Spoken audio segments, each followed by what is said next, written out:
Hello, old time music lovers. This is old time music lover here again today. And I know I haven't posted in quite a while. Been rather busy with my with school, but now it's spring break, and so with that in mind, I'm going on a trip down south to Arizona, Phoenix and Mesa, Arizona. So I'm traveling to the states, and guys, I know I say it, but this time I really mean it. Like, I'm gonna film some stuff there. I'm gonna film me going to antique stores. I'm going to this giant antique mall, guys. We're gonna find some really good stuff. And then I'll just be making tons more videos after that trip. But I'm gonna make like an Arizona spectacular. Of course, it won't be like live, really. Like, it won't actually be like I'll probably upload the big compilation of footage of me looking through 78s and stuff after the trip. But so just keep that in mind. But yeah. Oh, but I do have something cool which I bought recently, which I think you guys will find very cool. So okay. So you might all think this is okay. Dash, you just bought a normal Edison Amberol, an Edison blacker wax Amberol, right? I wouldn't do that because those are kind of hard to find, but they're not impossible. So I wouldn't really buy those online. Also, like the song selection on them is kind of meh, except for that Shackleton recording, which would be a really cool one to have. But this was actually from the UK, and the cylinder in here is actually not. It's actually not an Edison wax Amberol. It's actually this. Well, I mean, from you to you, it might look like a wax Amberol, but no. See inside, it's got like kind of this plaster. This is a very rare cylinder from a very unusual company that was associated in London. And the song on here is called Selection from Santoy, a banjo solo by yours truly, Vesel Osman. Ooh, we love to see the Vesel Osman stuff, but this is a cylinder from 1902. But what's interesting is that it's made of plastic. It's made of plastic, guys, which is very interesting. Or I shouldn't say plastic, but it's made of celluloid, and that's why they call it the plaster. And it's got these steel rings around it, so it prevents it from shrinking. Because that was a problem. I do have some Lamberts in my collection that have shrunk a little bit, so I'll have to fix those sometime. But this cylinder was actually impressed by. There's actually some copyright on the bottom of the cylinder. See if you can maybe read. Oh, sorry about the lighting here, but there's a little. If you squint, I don't know. But there's on the bottom it says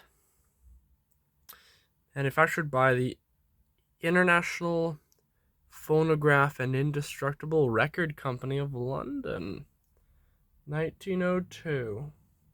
So this was made by that company, and that company was just around for a few months, about 4 to 5 months, and they got sued by Edison and Lambert because they were pirating songs like this.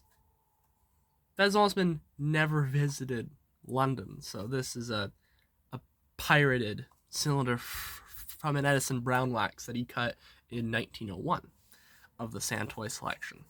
And also, as you can see, because it's plastic, right? Guess who was also using plastic at that time too? Lambert. So Lambert got mad, sued them. Then they went bankrupt the same year that they started. So these cylinders are, I see them pop up on eBay sometimes, but it's hard to find one that's actually like a U.S. cylinder that was pirated, especially if it's a song I know. Like I know the Santoy selection. I know Vesel Osman. There it is. There's the cylinder. See the title on the rim. You kind of see it. It's a little blurry. Sorry about that. But it says Santoy. So that's a really cool one, guys. And I tried playing it on my Pallard. Pallard's not the best phonograph, so it was a little bit meh. But because it's plastic, it actually plays really loud, pretty good. So once I find an Edison phonograph for my collection that plays really good, that'll be the first cylinder you guys will hear because it's gonna be Really cool and really good. And it's got the brass rings around the rim, which Lambert didn't do, which is annoying because then they tend to shrink. This one won't shrink anytime soon as long as it has those brass rings.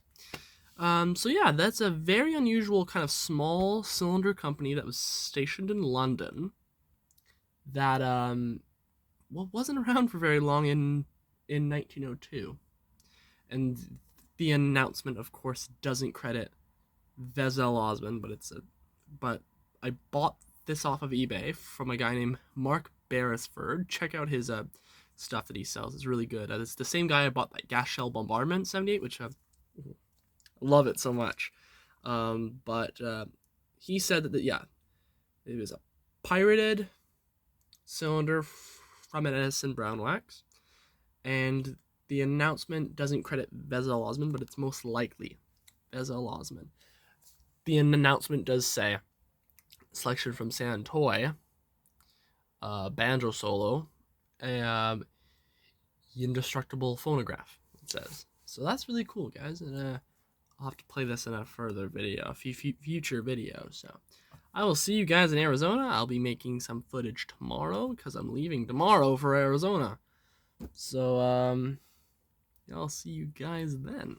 See you guys in Arizona, and I'll just post some the stuff I'll be posting. I will. So the plan for what I'm gonna do is I'm gonna make one like big video for the antique stores in the giant antique mall, or like maybe I'll make one large video of the antique mall, then some smaller videos of the antique stores. I'll also be just posting some stuff daily of just my relative antics, visiting my grandparents and stuff, and jamming, playing some ukulele at my grandma's ukulele club. That'll be fun. Play some old time tunes like well, I'll see you guys later. Peace out, old time music lover.